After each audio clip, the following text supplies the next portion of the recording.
శ్రీమాత్రే నమః. ఈ రోజు వచ్చేసి శామదుంపలో వంకాయ పులుసు పెట్టుకుందామండి. దానికి కావాల్సింది ఇదిగోండి మసాలా చేసి పెట్టుకున్నానండి. అల్లం, వెల్లుల్లి, జీలకర్ర, ధనియాలు అన్నీ వేసుకుని మసాలా చేసుకున్నానండి.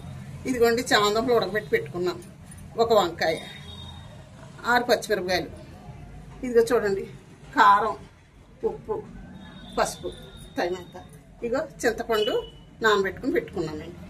ఏంటి ఇప్పుడు మనం ఏం చేద్దామంటే అండి, గిన్నె పెట్టుకుని స్టవ్ వెలిగించుకుని ఆయిల్ వేసుకుందామండి.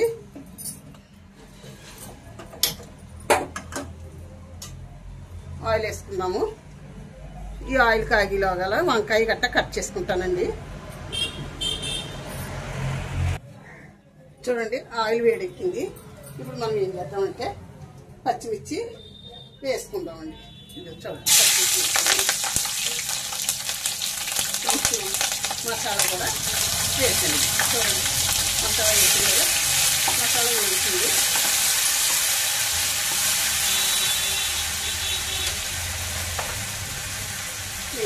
మనం వంకాయ ముక్కలు కూడా వేసుకుందామండి. ఇవి వేగితే మనకి వేడుతున్నాయి కదా, కొంచెం ఇవి కూడా చామదుంపలు కూడా వేసేసుకున్నాము. చామదుంపలు కూడా వేసేది. చూడండి మొత్తం అన్నీ కలిసి ఒక 2 నిమిషాలు వేగిన తర్వాత ఉప్పు కారం అన్నీ వేసుకుని మనం చింతపండు రసం వేసుకుందామండి. 1 నిమిషం మూత పెట్టుకుందాం అనుకున్నాం కదా, మూత తీర్చొస్తానండి ఎలా వేగాయో. అదిగో చూడండి వేగుతున్నాయి, బాగా వేగుతున్నాయి కదా.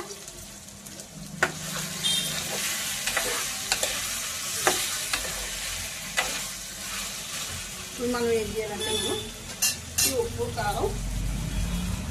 కారం, పసుపు వేసేసుకుందామండి.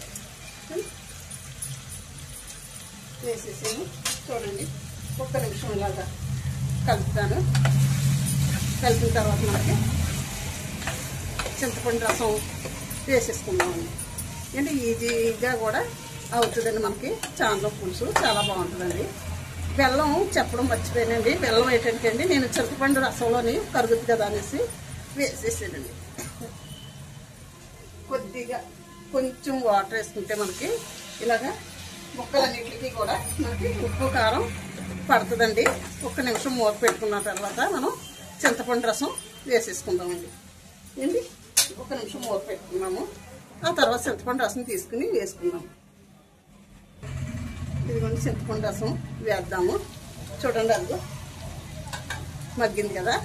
చింతపండు రసం వేసేసుకుంటే మనకి పులుసు 10 నిమిషాలు మరిగితే మనకి రెడీ అయిపోతుందండి.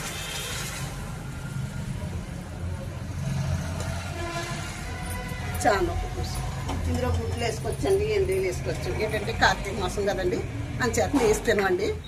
వేస్తలేదు గుడ్లు, ఎండ్రీలను. మనకి ఒక 5 నిమిషాలు మరిగిందంటే పులుసు రెడీ అయిపోద్దండి.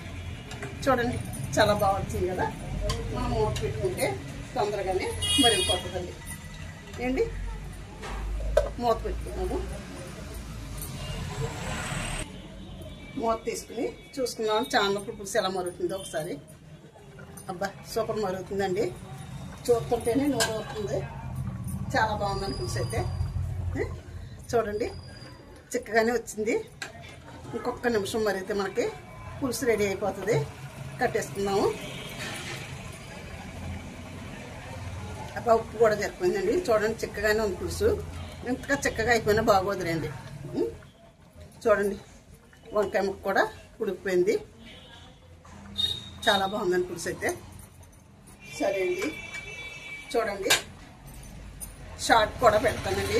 షార్ట్లో కూడా చూడండి. లైక్ చేయండి, షేర్ చేయండి, సబ్స్క్రైబ్ చేయండి. సరే అండి ఉంటానండి. కట్టేస్తున్నాను పులుసు అయితేనే. శ్రీమాత్రే నమః, శ్రీమాత్రే నమః, శ్రీమాత్రే నమః. ఉంటానండి. వీడియో ముగిస్తున్నానండి.